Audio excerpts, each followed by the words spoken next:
ሊቃናተ ነድ ዘሰማያዊት ማይፈድ በእንተ በግዑ እቀብዋ ነዛቲ ያዘድ።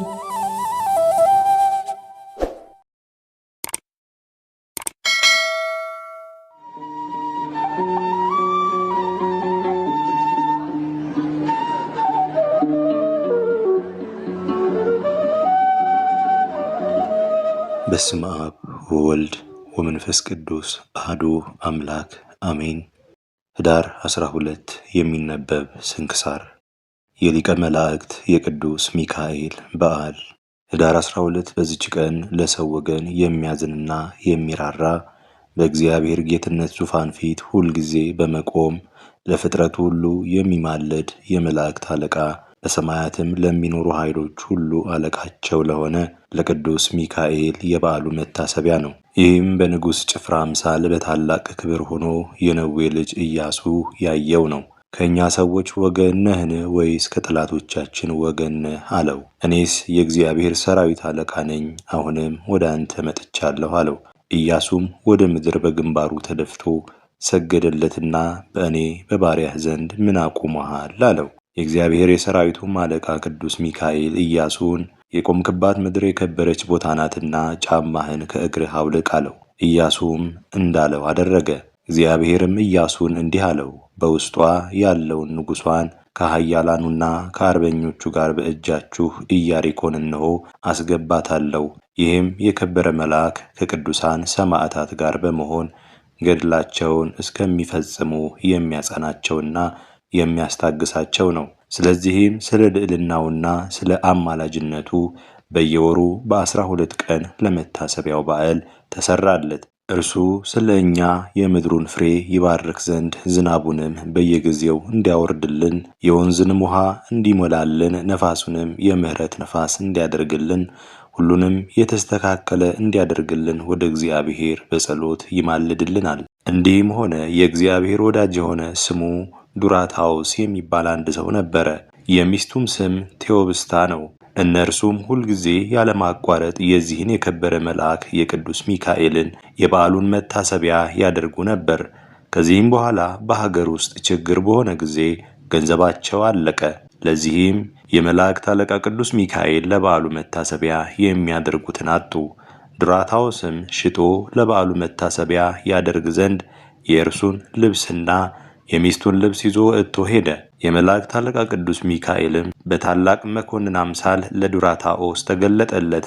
ወደ ባለበጎች ሂዶ በእርሱ ዋስትና በ1 ዲናር 1 በግ እንዲወስድ፣ ሁለተኛም ወደ ዓሣ አጥማጅ ሂዶ 1 ዓሣ እንዲወስድ፣ ግን መልአኩ ወደ ቤቱ ሳይደርስ የዓሣውን ሆድ እንዳይቀድ ወደ ባለ ስንዴውም እንዲሄድና የሚሻውን እንዲሁ በእርሱ ዋስትና እንዲወስድ አዘዘው። ዱራታውስም ቅዱስ ሚካኤል እንዳዘዘው አደረገ። ወደ ቤቱም በተመለሰ ጊዜ በረከትን ሁሉ ቤቱ መልቶ አገኘው። እጅግም አደነቀ። የዚህንም የከበረ መልአክ የበዓሉን መታሰቢያ እንዳስለመደ አደረገ። የተራቡ ድሆችን ሁሉንም ጠርቶ መገባቸውና ወደ የቤታቸው አሰናበታቸው። ከዚህም በኋላ ለዱራታውስና ለሚስቱ ቅዱስ ሚካኤል ሁለተኛ ተገለጠላቸው። ዱራታውስንም የዓሣውን ሆድ እንዲቀደው አዘዘ። በሰነጠቀውም ጊዜ 300 የወርቅ ዲናር በዓሣው ሆድ ተገኘ። ቅዱስ ሚካኤልም ዱራታውስንና ቴዎብስታን እንዲህ አላቸው፣ ከዚህ ዲናር ወስዳችሁ ለባለ በጉ ለባለ ዓሣውና ለባለ ስንዴው ዕዳችሁን ክፈሉ። የቀረውም ለፍላጎታችሁ ይሁናችሁ። እግዚአብሔር አስቧችኋልና በጎ ሥራችሁን መሥዋዕታችሁንና ምጽዋታችሁን አስቦ በዚህ ዓለም አሳመረላችሁ። በኋለኛውም መንግሥተ ሰማያትን አዘጋጅቶላችኋል አላቸው። እነርሱም ሲሰሙ ስለዚህ ነገር ደነገጡ። እርሱም ከመከራችሁ ሁሉ ያዳንኳችሁ የመላእክት አለቃ እኔ ሚካኤል ነኝ። ምጽዋታችሁ በእግዚአብሔር ፊት ያሳረግኩ እኔ ነኝ። አሁንም በዚህ ዓለም ከበጎ ነገር እንድታጡ አላደርጋችሁም አላቸው። ይህንንም ብሎ ወደ ሰማያት ወጣ። እነርሱም ሰገዱለት። ታምራቱም የማይቆጠር ብዙ ነው። ለእግዚአብሔርም ምስጋና ይሁን።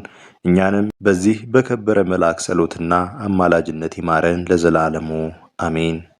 የመጥምቀ መለኮት ቅዱስ ዮሐንስ ራስ የተገኘችበት። በዚችም ዕለት የመጥምቀ መለኮት ቅዱስ ዮሐንስ ራስ በደብረ ማህው የታየችበት ነው። በረከቱም ከእኛ ጋር ትኑር ለዘላለሙ አሜን። የንጉሥ በዕደ ማርያም መታሰቢያ። በዚችም ቀን የኢትዮጵያ ንጉሥ የጻድቁ በዕደ ማርያም የዕረፍቱ መታሰቢያ ነው። በረከቱም ከእኛ ጋር ትኑር ለዘላለሙ አሜን። ዕረፍቱ ለሊቀ ጳጳሳት አባ ፊላታዎስ። በዚችም ቀን ለአባቶች ሊቃነ ጳጳሳት 63ኛ የሆነ የእስክንድሪያ አገር ሊቀ ጳጳሳት ቅዱስ አባት ፊላታዎስ አረፈ። በሹመቱ ወራትም የኢትዮጵያ ንጉሥ ወደ ኖባ ንጉሥ ወደ ጊዮርጊስ እንዲህ ብሎ የመልእክትን ደብዳቤ ጻፈ።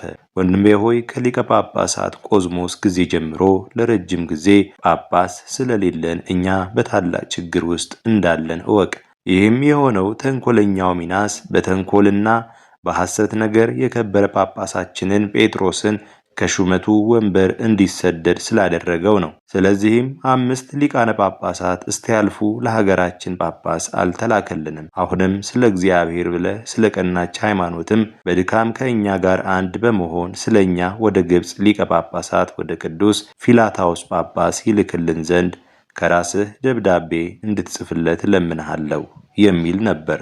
በዚያንም ጊዜ የኖባ ንጉሥ ጊዮርጊስ ለኢትዮጵያ አገር ጳጳስን ይሾምላቸው ዘንድ የልመና ደብዳቤ ወደ አባ ፊላታዎስ ጻፈ።